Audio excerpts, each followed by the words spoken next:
एक नई चर्चा के साथ उपस्थित हुए हैं। हमारे सामने उपस्थित हैं ऐसे युवा जो कि पूरे भारतवर्ष में भ्रमण करते हुए अपनी युवाओं को प्रशिक्षण दे रहे हैं आर्य वीर दल शिविर के माध्यम से।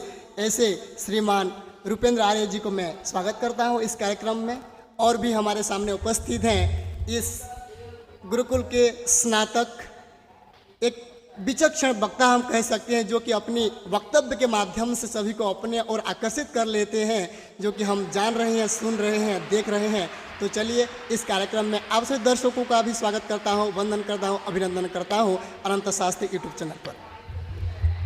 तो सबसे पहले मैं आदरणीय दिलीप जी से मैं सवाल करना चाहूँगा। पहला प्रश्न आपकी ओर रहेगा कि यह जो आर्यवीर दल शिविर है किसे कहते हैं? आर्यवीर दल शिविर सभी दर्शकों को सबसे पहले मेरा नमस्कार। आर्यवीर दल, आर्य शब्द की उत्पत्ति जैसे हमारे प्राचीन शास्त्रों में हुई है, निरुक्त शास्त्र में यास्काचार्य जी ने कहा है ईश्वर पुत्र आर्य। आर्य कौन है? ईश्वर के द्वारा जिनका निर्माण हुआ है, जिनका जन्म हुआ है, वही आर्य है। तो हम छोटे से सारांश में यदि कहें कि इतनी बड़ी विशाल ब्रह्मांड की रचना जिन्होंने की है और इसी ब्रह्मांड में जिन लोगों का जीवन यापन हो रहा है, वे सभी मूलभूत आर्य ही हैं।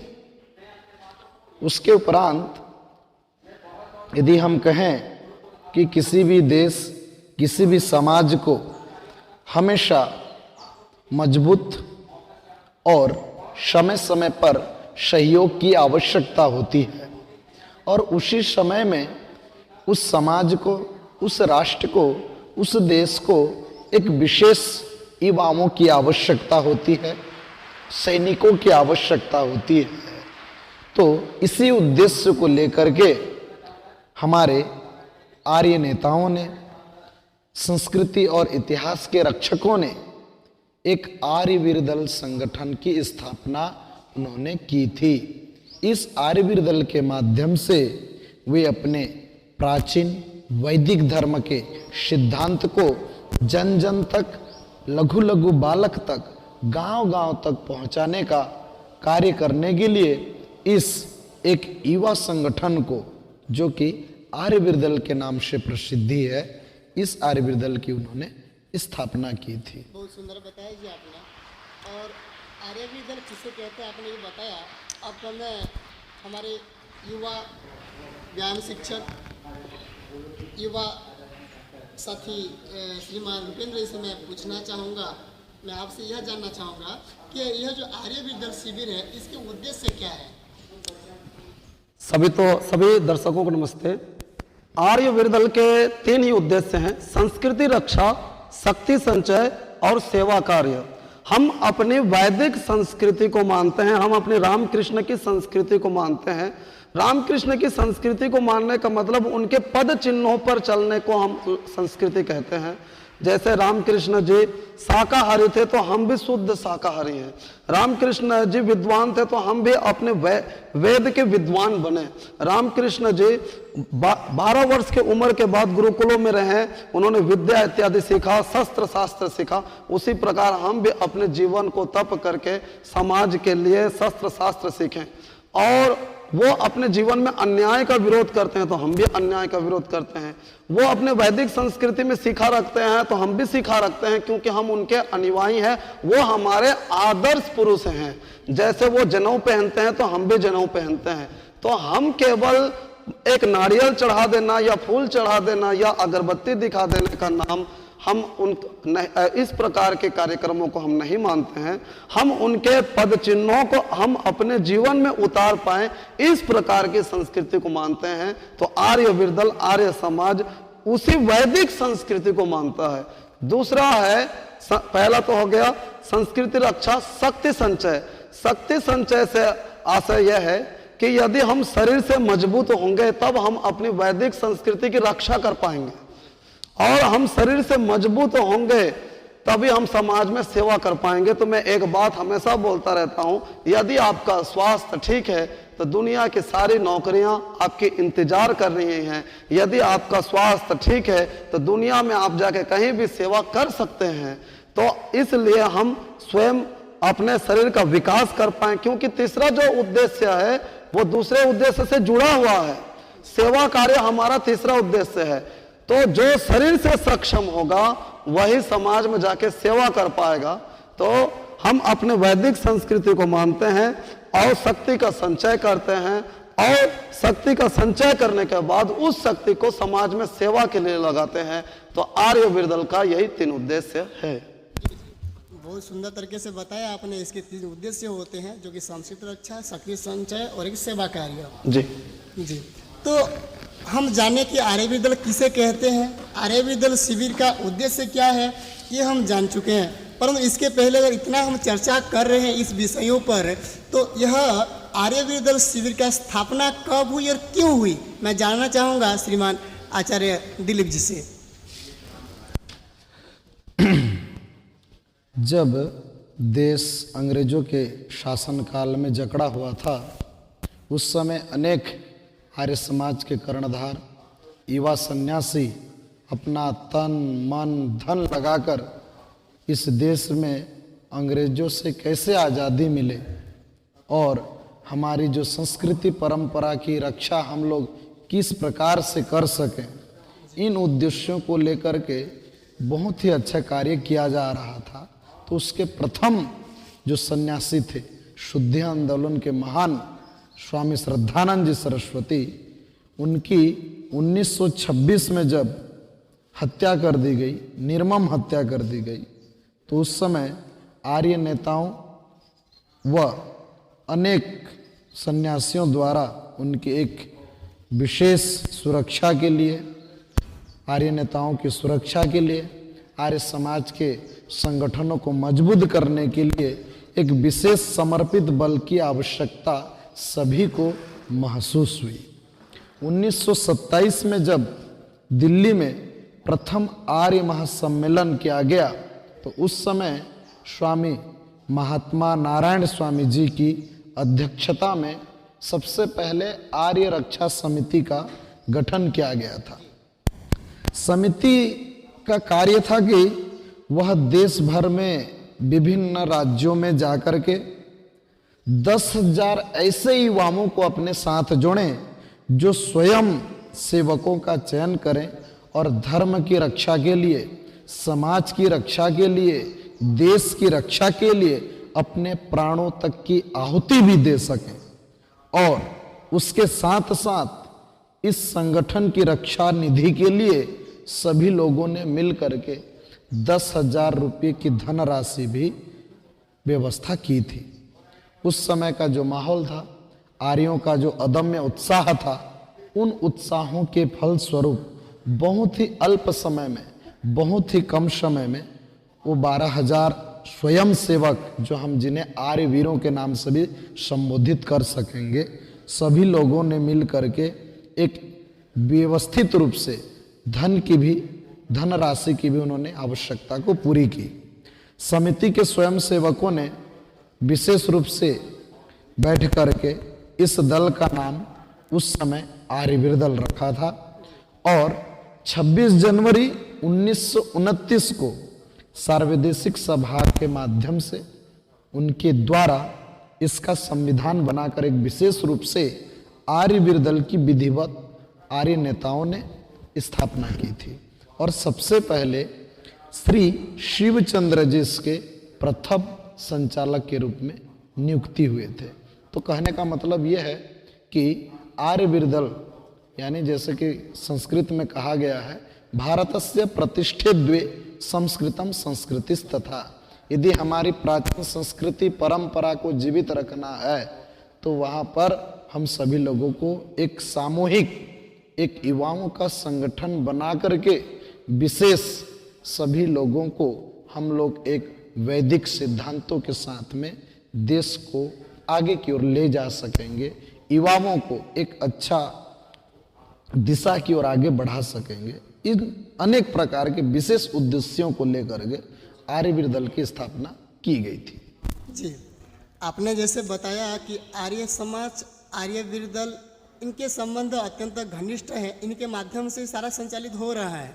अब इतनी चर्चा के बाद मुझे भी ऐसा लगता है कि निश्चित रूप से यह जो आर्यवीर दल है, यह एक विशाल वटवृक्ष की तरह वह काम कर रहा है, कार्य कर रहा है। तो मैं निश्चित रूप से मैं जानना चाहूँगा श्रीमान रुपेंद्र जी से कि यह जो आर्यवीर दल है, यह किन किन राज्यों में काम कर रहा है और कैसे संचालन हो रहा है इसका? आर्यवीर दल का पूरे भारतवर्ष भर में इसके कार्यक्रम आयोजित होते हैं। पूरे देश भर में 500 से भी अधिक आर्यवीर दल के कार्यक्रम आयोजित होते हैं, जिसमें आधे से भी ज़्यादा लड़कियों के शिविर होते हैं। तो हमने इसके 2 भाग बना रखा है। पहला भाग है इसका जो संगठन का जो मूल है वो सार्वदेशिक आर्यवीर दल है। इसके 2 भाग है, एक आर्यवीर दल और एक आर्य वीरांगना दल। तो आर्य वीरांगना दल की जो कमेटी है वो आर्य वीरांगना दल लड़कियों के क्षेत्र में, युवतियों के क्षेत्र में काम करती है, और आर्यवीर दल का जो क्षेत्र है वो युवाओं के क्षेत्र में काम किया जाता है।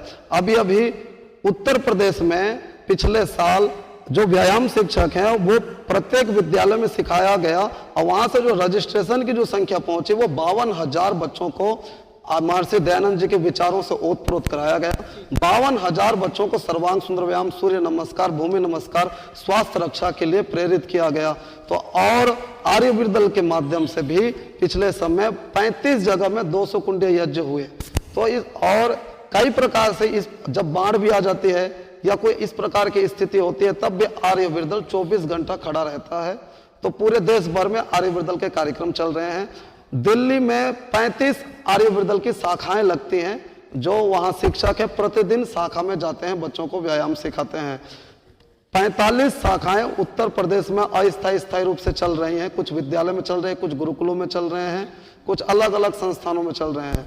ऐसे ही गुजरात में शाखाएं चल रही हैं, और ऐसे ही उसके बाद टंकारा में शाखा चल रही है, छत्तीसगढ़ में दुर्ग में शाखा चल रही है। तो पूरे देश भर में आर्यवीर दल के कार्यक्रम 24 घंटा कहीं ना कहीं शिविर और कार्यक्रम चलते ही रहते हैं। इसकी सारी सूचनाएं आर्यवीरदल.in वेबसाइट पर अपलोड होती है, और इसके समाचार चैनल आर्यवीर दल संदेश पर भी इसकी सूचनाएं आती रहती है। तो प्रत्येक वर्ष 500 से भी अधिक जो शिविर लगते हैं, और हिंदी भाषा क्षेत्र में हमारे जो कार्यक्रम है वो अधिक आयोजित होते हैं। तो ये पूरे भारतवर्ष में चल रहा है ऐसे कार्यक्रम? जी जी। तो और एक सवाल रहेगा आपसे कि यह जो आर्यवीर दल शिविर है, इसी निर्देशक कौन है, किनके माध्यम से यह कार्यक्रम संचालित हो रहा है और कहाँ से हो रहा है? सार्वदेशिक आर्यवीर दल के जो अध्यक्ष है डॉक्टर स्वामी देवव्रत सरस्वती जी हैं, जो इस पूरे कार्यक्रम को भारतवर्ष भर में चलाते हैं। अभी 19 तारीख को, अभी इसी 19 तारीख को टंकारा में 700 आर्यवीर वीरांगनाओं का सम्मेलन है। तो ऐसा कार्यक्रम चलते रहते हैं। तो और उससे पहले भी अजमेर में अभी 700 बच्चों का भी कार्यक्रम होगा, ये 19 तारीख को। ठीक है, थोड़ा सा यहाँ अपडेट करना भाई। ठीक है, अभी गुजरात में जो कार्यक्रम हुआ है उसमें 700 आर्यवीर वीरांगनाओं को प्रशिक्षण दिया गया है, और अजमेर में इसी अक्टूबर में स्वामी देवव्रत जी का जाना हो रहा है, वहां 700 बच्चों को प्रशिक्षण दिया जा रहा है। तो इस प्रकार से बच्चों के चरित्र निर्माण में, स्वास्थ्य रक्षा में जो आर्यवीर दल की भूमिका है और किसी दूसरे संगठन में उस स्तर पर है ही नहीं। बहुत सुंदर लगा, सारे सुन करके हम सब गर्व महसूस हो रहा है। ऐसे अनुभूति है हमको जैसे कि यह आर्यवीर दल ऐसा एक, जैसे मैं पहले कह रहा था कि यह वटवृक्ष रूप में कार्य कर रहा है। तो ये हमारे लिए बहुत ही गर्व की विषय है। तो मैं जानना चाहूँगा कि यह जो आर्यवीर दल शिविर है, कि इससे युवाओं को क्या क्या लाभ हो सकते हैं? देखिए, किसी भी संगठन का जो विशेष उद्देश्य होता है, जिसमें हम सभी यह कह सकते हैं कि भारत देश एक युवाओं का देश है। जनसंख्या की दृष्टि से भी यदि देखा जाए तो भारत में युवाओं की जो जनसंख्या है वो सबसे ज़्यादा है, और यदि जहाँ पर जनसंख्या ज़्यादा होती है तो वहाँ पर कुछ न कुछ बुरा प्रभाव भी पड़ता है। तो वर्तमान पाश्चात्य संस्कृति परंपरा का जो वर्तमान हमारे देश में शिक्षा व्यवस्था कहें जिसे, जिन शिक्षा में कभी भी युवाओं को लेकर के विशेष चरित्र के ऊपर जोर नहीं दिया गया, उन्हें केवल विषय का ही ज्ञान दिया गया, विषय की ही उनको शिक्षा दी गई। तो आज की जो युवा पीढ़ी है वो दर दर नशे की हालत में भटकता जा रहा है। वर्तमान टेक्नोलॉजी युग के होने के नाते भी आज की जो युवा पीढ़ी है, जो कि एक विशेष मोबाइल जैसे चीज़ों में बच्चों को गेम खेलना, चिड़चिड़ापन आ जाना, नशे की लत में पढ़ाई से दूर हो जाना, बड़ों का सम्मान न करना, माता पिता से लड़ाई झगड़ा करना, अपने गुरुजनों का सम्मान न देना आदि अनेक समस्याएं वर्तमान देश में गंभीर रूप से एक समस्या जकड़ी हुई है। इन सभी समस्याओं से निदान पाने के लिए एक ही उपचार है, वह है आर्यवीर दल शिविर।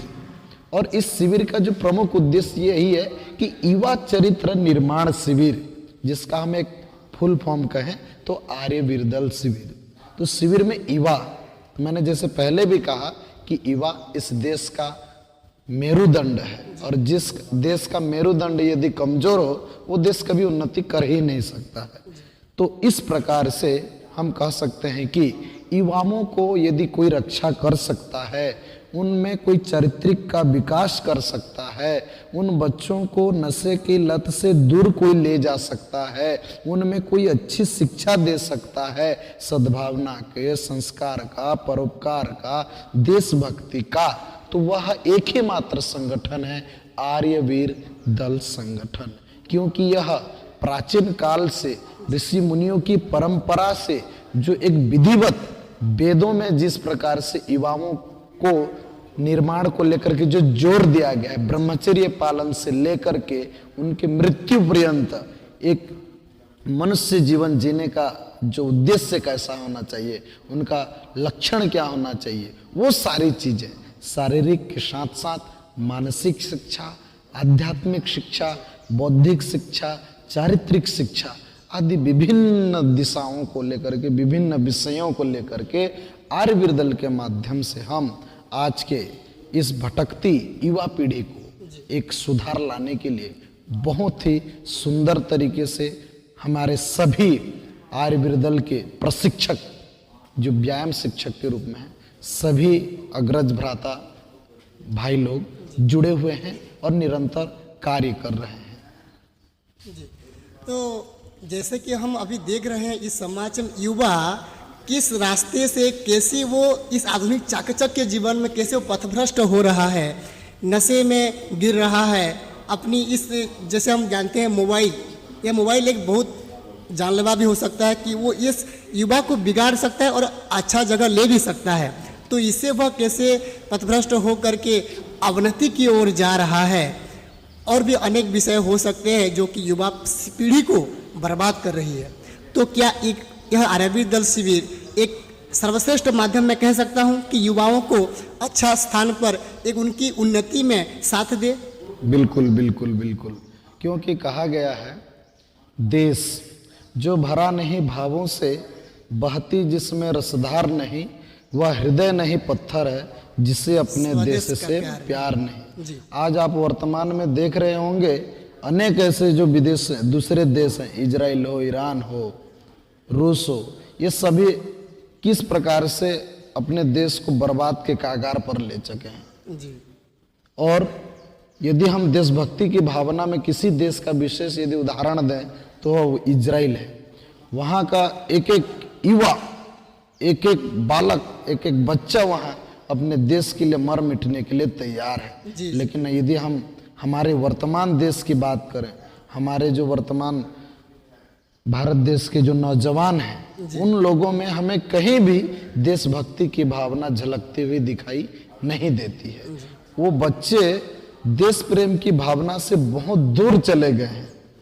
उन सभी बच्चों को वापस लाने के लिए विशेष रूप से यही एक आर्यवीर दल शिविर है, जिस आर्यवीर दल शिविर के माध्यम से हम लोग उन युवाओं में सबसे पहले राष्ट्र प्रेम, यदि हमें अपने देश से प्यार नहीं तो हमें जीने का भी अधिकार नहीं, ये हम कह सकते हैं।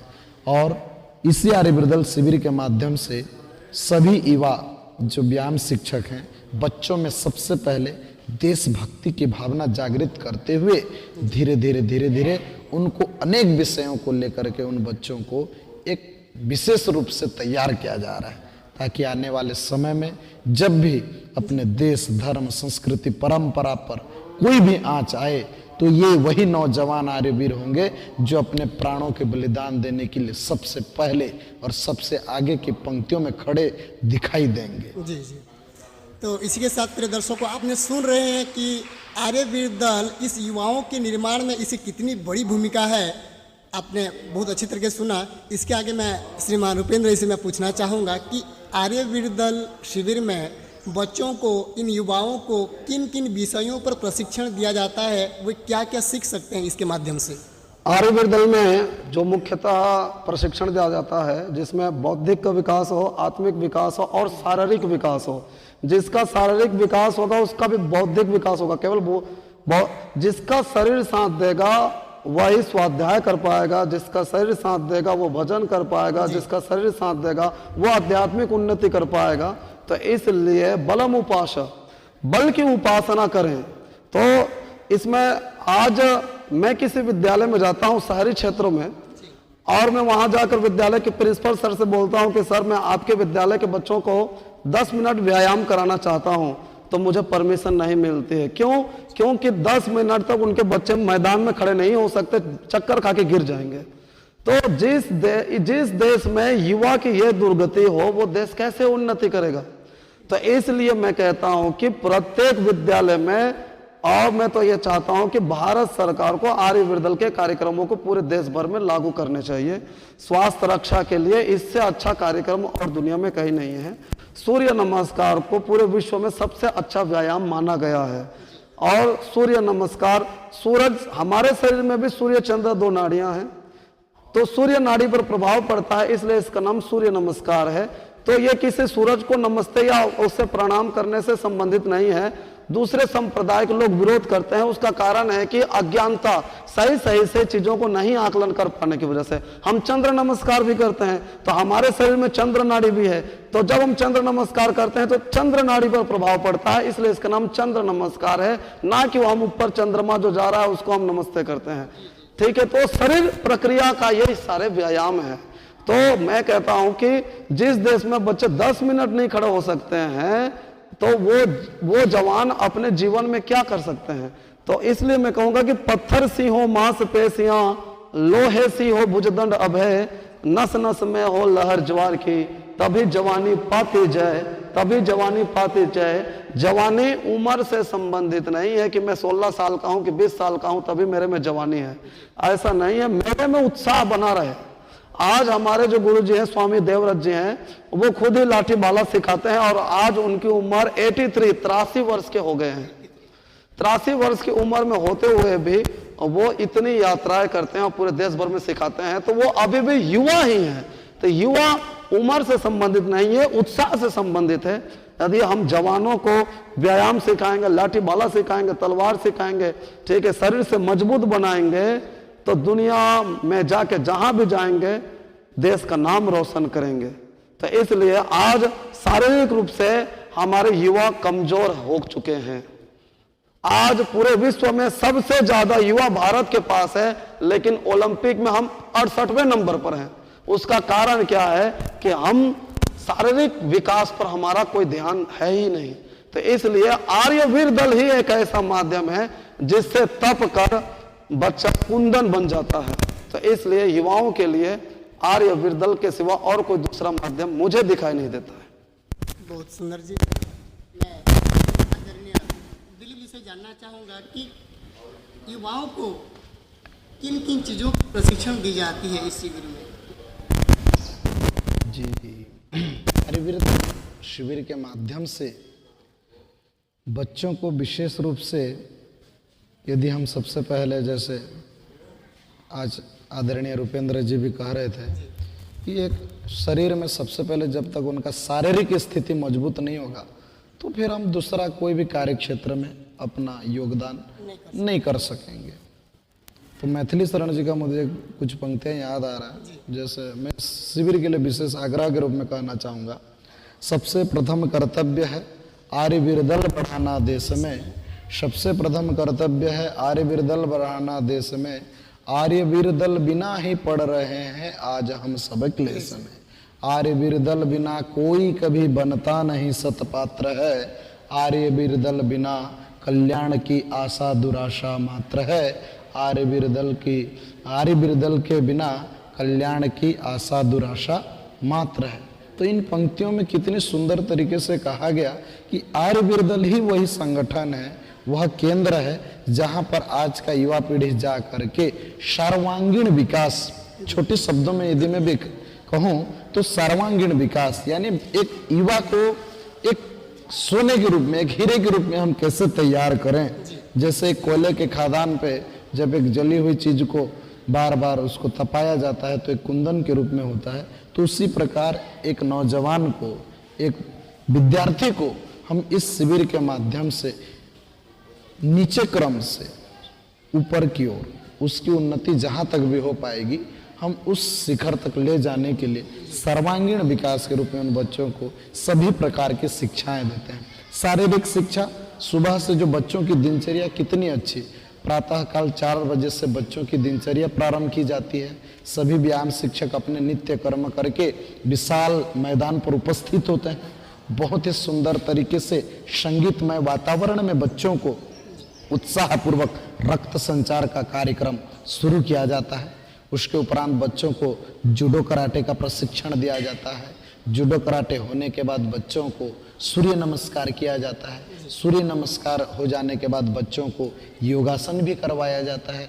योगासन होने के बाद बच्चों को अनेक प्रकार के अनुलोम विलोम हो, भ्रामरी प्राणायाम हो, ये सभी चीजें बच्चों को एक विशेष रूप से आज के वर्तमान परिस्थिति में जो नितांत आवश्यक है, उन सभी चीजों को ही आर्यवीर दल एक विशेष प्राथमिकता देते हुए अपने सभी पाठ्यक्रमों में भी निर्धारित करके उन सभी युवा पीढ़ी को एक विशेष शिक्षा इसमें दिया जा रहा है। तो ये तो शारीरिक हुआ।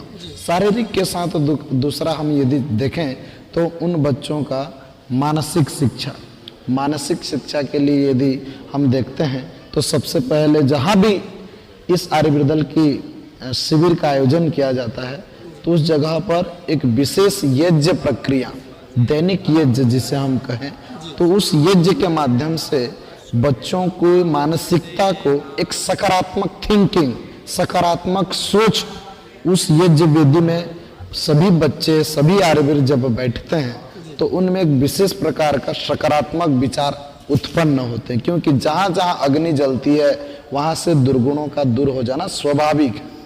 तो उस जगह पर अनेक हमारे जो वैदिक विद्वान हैं, अनेक आचार्यों के सानिध्य में एक सुंदर विधिवत बच्चों को यज्ञ प्रशिक्षण दिया जाता है और उस यज्ञ प्रशिक्षण के साथ साथ उन बच्चों में मानसिक विकास किस प्रकार हो यह भी उन्हें बताई जाती है।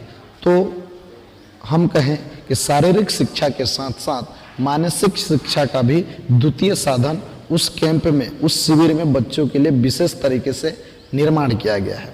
तीसरी बात रही बौद्धिक शिक्षा। देखते हैं कि समाज में वर्तमान जो युवा पीढ़ी है, विभिन्न क्षेत्रों को लेकर के युवा पीढ़ी डगमगा रही है। तो उन सभी चीज़ों को निराकरण करने के लिए अनेक दूर सुदूर से भी उस कार्यक्रम में अनेक विद्वानों को बुलाया जाता है, जो कि प्रत्येक आर्यवीरों के शंका समाधान को दूर करते हुए उनमें एक विशेष प्रकार का बौद्धिक उनका जो विकास है वो उनमें कैसे डेवलप हो, वो बच्चे कैसे अच्छे से अपने विद्यालय में अपना व्यवहार अच्छा रख सकें और अपना रिजल्ट कैसे अच्छा रख सकें, बड़ों के प्रति उनका अच्छा विचार कैसा हो, उनके प्रति उनका जो नजरिया है, वो सारी चीजें एक विशेष बौद्धिक विकास के साथ साथ में अनेक कुशल विद्वानों के माध्यम से बच्चों को बौद्धिक शिक्षा भी दी जाती है। तो इस प्रकार हम कह सकते हैं कि शारीरिक, मानसिक, बौद्धिक शिक्षा तीनों क्षेत्र में बच्चों को 7 दिन में बहुत ही सुंदर तरीके से और बहुत ही अच्छे बेहतर तरीके से बच्चों को विशेष प्रशिक्षण दिया जाता है। बहुत बहुत आभार जी।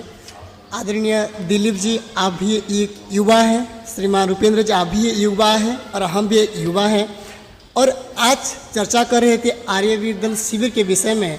और आपने सभी दर्शक बंधु आपने बहुत अच्छी तरह से सुना जाना कि यह जो आर्य वीर दल शिविर क्या है और ये पूरी भारतवर्ष में कहें या पूरी विश्व में कहें यह कैसी तरह से कार्य कर रहा है, ऐसे कार्य संचालित हो रहे हैं हमने सुना। तो आखिर सवाल अंतिम प्रश्न मेरा यही रहेगा श्रीमान रुपेंद्र जी से कि आप इन युवाओं को अपना मैसेज, अपना संदेश क्या देना चाहेंगे? मैं युवाओं को एक ही बात कहना चाहूंगा। संस्कृत का एक मंत्र है, कृतुमया पुरुषः। व्यक्ति अपने संकल्पों का बना हुआ होता है, जैसा विचार करता है, जैसा चिंतन करता है, वैसा ही बन जाता है। तो यदि हमारे विचार ठीक होंगे तो हम उसी प्रकार के कार्य करेंगे, और जिस प्रकार के कार्य करेंगे उस प्रकार का हमारा निर्माण होता चला जाएगा। तो इसलिए युवाओं को मैं इतना ही संदेश देना चाहता हूं कि आप जो बनना चाहते हैं उसी पर विचार करें, उसी पर चिंतन करें और उसी पर कार्य करना शुरू कर दें। आज से 5 साल पहले मैं व्यायाम शिक्षक बनूंगा सोचा था, और आज मैं व्यायाम शिक्षक हूं। आज मैं जो कुछ हूं वो मेरे 5 साल पहले का चिंतन है, और 5 साल बाद में जो बनूंगा वो आज का चिंतन होगा। तो इसलिए मैं यही कहूंगा कि जो वेद का जो है सूत्र है कृतुमया पुरुषः, तो व्यक्ति अपने संकल्पों का बना हुआ होता है। जैसा संकल्प लेगा, जैसा विचार करेगा, जैसा चिंतन करेगा, वैसा ही बनता चला जाएगा। और मैं एक बात आर्यवीर के आपको मैं बताना चाहूंगा कि अटल बिहारी वाजपेयी भी आर्यवीर से निकले हुए हैं, जो प्रधानमंत्री थे इस देश के, बहुत अच्छे प्रधानमंत्री।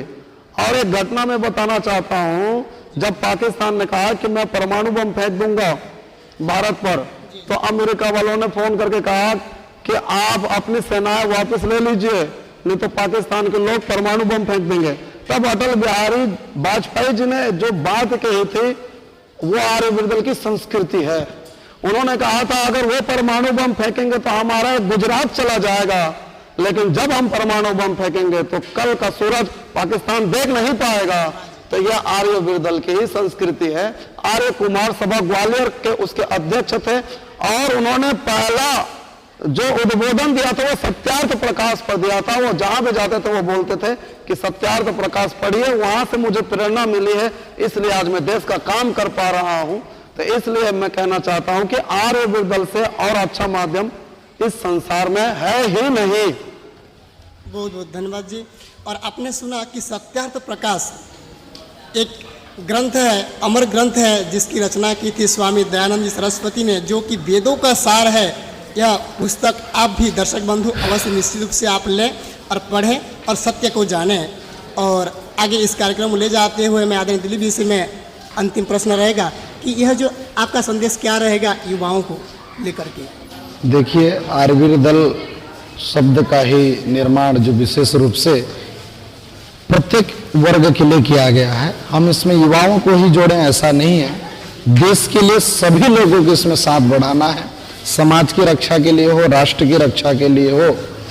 तो सभी मैं देशवासियों से अपना निवेदन करना चाहूँगा कि आप सभी अपने संस्कृति परंपरा की रक्षा के लिए सदैव आगे आएं और आर्यवीर दल जैसे एक बहुत ही सुंदर संगठन के साथ अपना योगदान दें, सहयोग दें, और गांव-गांव में इस प्रकार के आर्यवीर दल जैसे एक अच्छा शिविर का भी आयोजन कराने का प्रयास करें, क्योंकि अनेक